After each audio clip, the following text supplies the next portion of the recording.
आरा गया शिक्षक निर्वाचन क्षेत्र से बीजेपी समर्थित उम्मीदवार जीवन कुमार ने शनिवार को भोजपुर जिले के आरा में प्रेस वार्ता की। प्रेस वार्ता के दौरान जीवन कुमार ने शिक्षकों की समस्या का जिक्र करते हुए कहा कि वर्तमान समय में मुख्यमंत्री नीतीश कुमार का वह बयान जिसमें उन्होंने शिक्षकों को नौकरी से बाहर निकालने की बात कही थी काफ़ी निंदनीय है। उन्होंने कहा कि आज बिहार में गुणवत्तापूर्ण शिक्षा का नहीं मिलना एक बहुत बड़ा दुर्भाग्य है। यही कारण है कि बिहार शिक्षा के पैरामीटर पर आज काफ़ी पिछड़ा हुआ है। उन्होंने कहा कि एक तरफ जहां विद्यालयों में शिक्षकों की कमी है तो वहीं दूसरी ओर जिन भी शिक्षकों को सरकार ने नौकरी दी है उनके साथ मात्र मानदेय देकर छलावा कर रही है।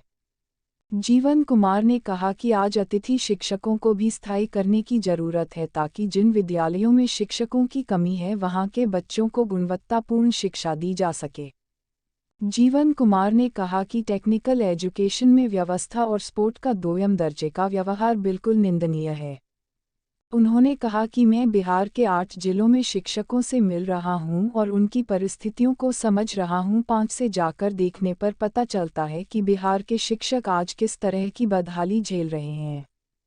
जीवन कुमार ने कहा कि शिक्षकों की छोटी छोटी मांग को भी जैसे ट्रांसफ़र पोस्टिंग इत्यादि को वेतन विसंगति इत्यादि को दरकिनार करना भी बहुत बड़ा मुद्दा है, लेकिन सरकार इसे लगातार कर रही है जबकि इसे आर्थिक मुद्दा नहीं कहा जा सकता है। उन्होंने कहा कि एक तरफ जहां शिक्षकों को सम्मान की दृष्टि से देखा जाता है तो वहीं सरकारी स्तर पर उन्हें धमकाया जा रहा है। जीवन कुमार ने कहा कि मैंने अपने प्रचार के लिए भोजपुर के अलावा बक्सर, रोहतास, भभुआ, गया, औरंगाबाद और वर्ग और जहानाबाद का दौरा किया है जहां शिक्षकों का भरपूर समर्थन मिला है। उन्होंने कहा कि इसको की ओर से परिवर्तन की मांग जोर शोर से की जा रही है। इस वार्ता में बिहार माध्यमिक शिक्षक संघ के जिला अध्यक्ष डॉक्टर अवधेश कुमार, संयुक्त सचिव आशिक अहमद, उपाध्यक्ष प्रमोद कुमार, संयुक्त सचिव नंदाजी, देवेंद्र नाथ पांडे, सत्येंद्र कुमार, जगदीशपुर अनुमंडल के अध्यक्ष देवेंद्र नाथ पांडे, अभय उपाध्याय, कुंदन मनोज कुमार, हयात अंजुम, कृष्ण गोपाल सहित कई शिक्षक मौजूद। आप उसको नहीं मांग रहे हैं और दूसरी तरफ लगातार दबाव पर दबाव दिया जा रहा है, उन पर उनके मन में असंतोष की भावना पैदा कर रहे हैं। तो कैसे बच्चों को पढ़ाएंगे ठीक ढंग से? एक स्वच्छ और एक बढ़िया वातावरण का निर्माण कैसे होगा? शिक्षक एक व्यक्ति को केवल पढ़ाते नहीं हैं बल्कि उसके भविष्य का निर्माण करते हैं, और उस व्यक्ति के भविष्य का निर्माण नहीं करते हैं बल्कि आप मान के चलिए कि हमारे राज्य में जो विकास हो रहा है उस विकास में उनकी अहम गति, उस विकास में उनकी पूर्ण संलिप्तता होती है और व्यक्ति के निर्माण के साथ साथ राज्य का भी निर्माण करने में उनकी अहम भूमिका होती है। आप एक तरफ देखिए यूनिवर्सिटी में प्रोफेसरों की नियुक्ति नहीं हो रही ठीक से, वित्त रहित कॉलेज की बात करें उसमें ग्रांट टाइम पर नहीं मिल रहा है और आप उनसे कहते हैं कि अटेंडेंस बायोमेट्रिक सिस्टम से बनाइए। कैसे वित्त रहित शिक्षक वहां संतुष्ट रहेंगे? आप क्वालिटी की बात करते हैं, ठीक है, क्वालिटी की बात होनी चाहिए, हर हाल में होनी चाहिए क्योंकि गुणवत्ता बहुत जरूरी है, लेकिन गुणवत्ता बहुत जरूरी है तो उसके साथ साथ उनकी व्यवस्था भी जरूरी है, वो ठीक से पेमेंट पाए। आप समान वेतन समान पे की बात होती है। आप एक तरफ से गेस्ट टीचर के रूप में जिनको लाए हैं उनके मन में असंतोष की भावना पैदा करते हैं। गेस्ट टीचर हैं, आप उनको परमानेंट क्यों नहीं कर देते हैं? आप उनको परमानेंट कर दीजिए, चाहे वो यूनिवर्सिटी के हों चाहे वो हाई स्कूल के हों, आप उनको परमानेंट कर दीजिए। उनके मन में असंतोष की भावना तो नहीं आएगी। आप छोटी छोटी राशियों के चलते मतलब उस पर उनके माइंड पे अटैक करते हैं। एक छोटी सी प्रोविडेंट फंड की बात करते हैं, आपने एक प्रोविडेंट फंड का फॉर्मूला तय किया।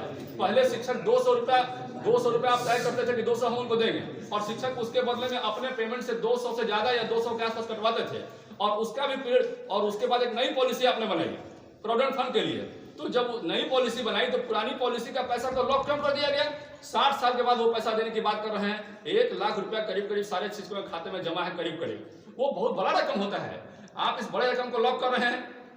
अब ITI की बात करते हैं, शिक्षण टेक्निकल संस्थानों की बात करते हैं। टेक्निकल संस्थान में आप एक तरफ से उनसे चाहते हैं कि अच्छी गुणवत्ता में वो बच्चों को पैदा करें और वो बच्चे देश का निर्माण और भविष्य का निर्माण करें और राज्य का निर्माण करें, अच्छे राज्य का निर्माण में उनकी अहम भूमिका हो, लेकिन दूसरी तरफ आप उनको व्यवस्था नहीं देते हैं, आप उनको सपोर्ट नहीं करते हैं। तो दोनों बात एक साथ नहीं चल सकता है। आपको हर हाल में दोनों बातों को चलाने के लिए उनको सपोर्ट करना होगा।